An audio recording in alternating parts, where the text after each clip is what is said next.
Well, at the beginning, with the other co-founder, David, we were thinking about, there was a time when blogs were starting, information was shifting on how it was produced, independent media was appearing, and we thought that there was an opportunity to create a medium that could deliver architectural knowledge and subsequently could improve the quality of cities, because architects could be doing better projects by having more information, more architectural knowledge. Our profession is based upon the exchange of knowledge.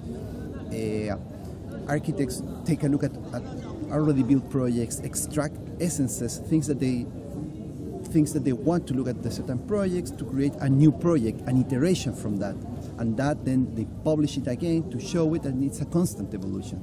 And we think that the more knowledge there is available, the better these iterations will be and faster they will happen. We started in Spanish in 2006 because we were seeing that there was a very strong generation of Chilean and Latin American architects that weren't being published in the traditional publication circuit.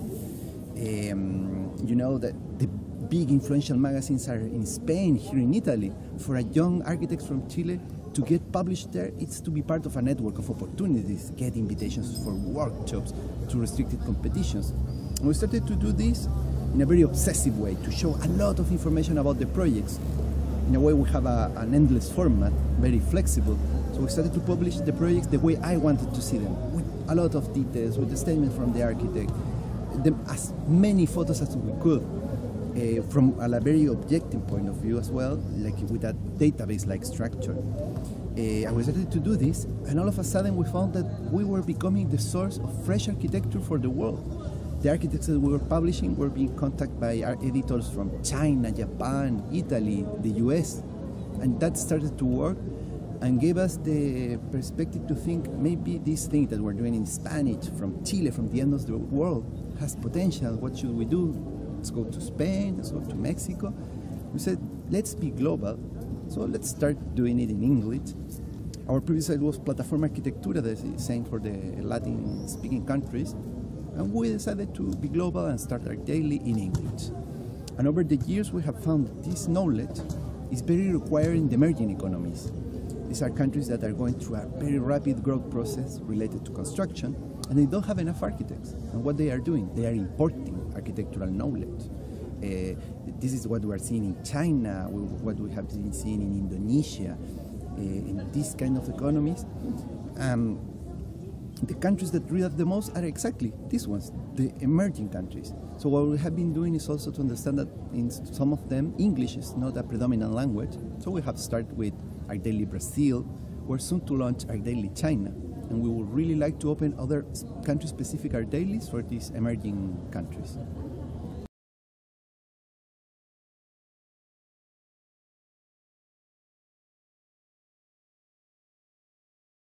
Well, at the very beginning, we started with like being a source of fresh things relation with them, and over time we have been developing more relations because we started something that starts from scratch. We have not a journalism background, we're architects. We do something, the object, in a way that comes from our minds without much previous background. But over time we have been getting feedback from this kind of magazines, but mostly think that we're getting a very big influence from general new media. The Huffington Post, we have met with Ariana to learn how that kind of media is done. How can you be able to start an independent voice, but at the same time generate influence to make your voice heard around the world. So we move a lot around from the technology side of new journalism, exploring new formats. An animated GIF, what can be of use for architecture?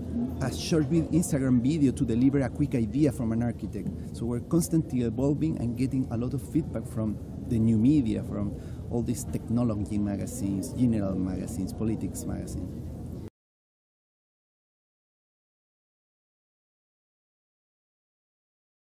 Well, I think that there is an architect that at that time was a young architect with his first large-scale work. That's Giancarlo Mazzanti from Colombia. He was part of the new generation of Colombian architects doing amazing social architecture. So one day he sent us a project that he had just finished, a library in the middle of the slums in Medellin, 3 black stones that really changed the neighborhood. So Giancarlo sent us the photo that he had taken, very amateur photos, and with a project with a tremendous value. And he sent us this, we published his project on the 19th of February 2008.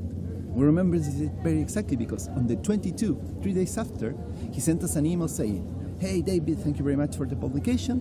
During these 3 days, I've been contacted by more than 14 magazines from Japan, China, the US, Italy." And then we said, this thing that we're doing in Spanish from the end of the world is having an influence, where I've been able to connect these talented architects with the media around the world, really becoming a source of information. And that for us was like a pivotal point.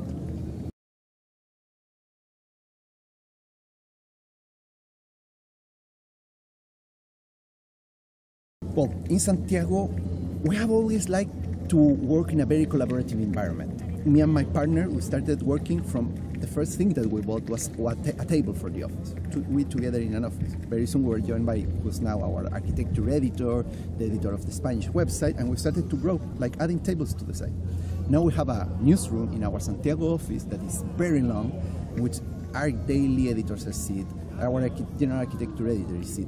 It's Plataforma Arquitectura, Plataforma Urbana, Daily Brazil, our Daily Mexico. And we really like to have a very multicultural environment. So in Santiago, there's people from Brazil, from the US, from Colombia, from Venezuela, working with us. And also they are connected with staff around the world. We have an office in Mexico City with 3 people working. We have full-time staff in the US. We have a network of correspondents and collaborators in Brazil. We now have a team of Chinese students who are helping us translate content in China. So we have, at the end, this is the structure. We all work together in a very big table with a lot of cross-conversation and coordinating the teams around the world.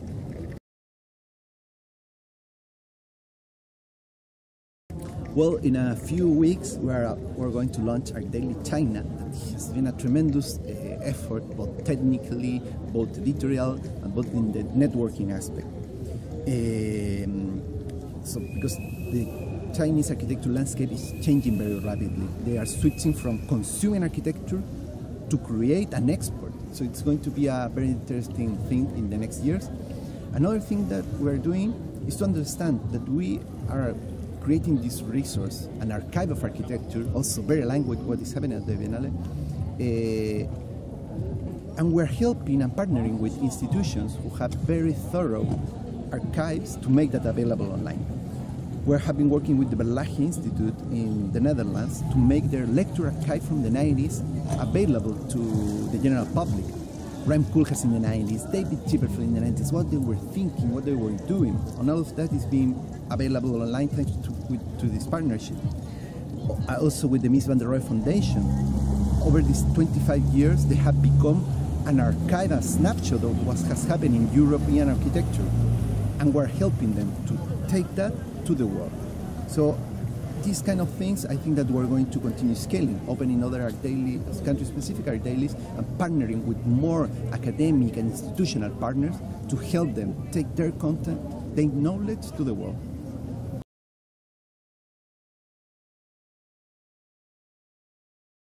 Well, as I briefly mentioned, for me it's fantastic the work that Rem Koolhaas did on bringing all this knowledge to light. On the elements, they have put a comprehensive database of the course of architecture and turned it into a publication that it turns into a resource. It's a very thoughtful work that is not going to be for a few months and an exhibition. It's going to be available for the general architect scene over time. And on the other side, at Absorbing Modernity, it's the same. A group of people from around the world has been resurfacing knowledge that was forgotten, making almost like archaeology work, and condensing it into actual content. Unlike from previous years in which there was a very strong focus on the pavilions themselves, the installation, the dynamic, now it is a lot about the knowledge and the content. But sometimes certain exhibits are a bit hard to to enter at a first glance. You need to read, you need a certain explanation because it's very dense. Well, the Chileans, well, as a Chilean, I was so proud being in the award ceremony when they mentioned Chile, and they mentioned Chile with the silver lion. It's going to be huge to consolidate the architectural research that is happening in Chile, and it's being a big back to the architecture department of the Chilean Ministry of Culture. What Pedro and Hugo did was to, almost like an archaeology work, to show to, even to the Chileans, not even the Chileans were aware of this Soviet prefab system that existed during our very short socialist government. When the military coup came, that was completely eliminated, it was erased from the culture. And it is fantastic because in Chile, the massive production of social housing doesn't exist anymore. So to understand what was happening and the involvement that it had with the society, with the workers, it's fantastic to be able to look at that and what can that be of use today. Because going back into an overall thing about the Biennale, the modernism, international style, like try to flatten architecture around the world. And I think that now, with what is happening in the emerging economies, architects from the Western world working in Asia, like the international style can happen again. We're seeing the same glass skyscraper that exists in New York being replicated all over China, India, Indonesia. And we're going to have the same issues that we had with the international style. So maybe we can prevent those if we are able to learn from the past.